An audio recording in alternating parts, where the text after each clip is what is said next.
Meu irmão, aqui quem está falando é o pastor Manuel da Silva. Meu irmão, quero dizer para vocês que vocês têm que seguir a Bíblia, porque a Bíblia é a palavra de Deus. Porque sem ela, no capítulo 5, Marco diz: abençoado é os que creem, venha para cá. Aleluia, irmão. Saravá, meu filho. Aqui quem está falando é o Pai Zica. Pai Zica pode, Pai Zica faz.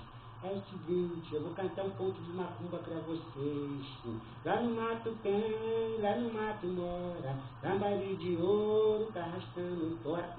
Saravá, saravá, saravá. Vem pra cá, Pai Zica pode, Pai Zica quer. Pai Zica pode, Pai Zica quer. Então quero falar para vocês, entendeu? Saravá, saravá. Ah, meu irmão, Ave Maria, cheia de graça, Senhor convosco, aqui é o Padre. Meu irmão, vem para a missa, porque vocês têm que fazer. Saravá, meu irmão, saravá, aleluia. Aqui que está falando é Alá. Alá é nosso pastor, é nosso Deus, Maomé é nosso profeta.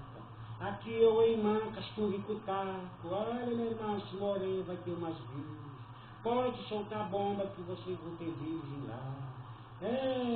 Enche o rabo do foguete, explode tudo.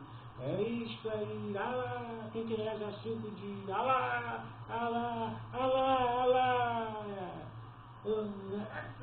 Saravá, Ave Maria, cheia de graça convosco. Aleluia, irmão. Aleluia, irmão. Saravá. Irmão, eu estou psicografando, eu falo com os espíritos, seja bom, Cacilda Kardec, irmão. Saravá, aleluia.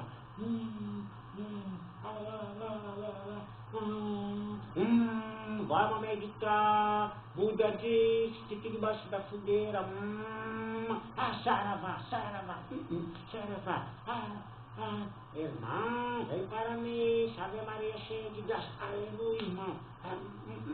Saravá, saravá, saravá.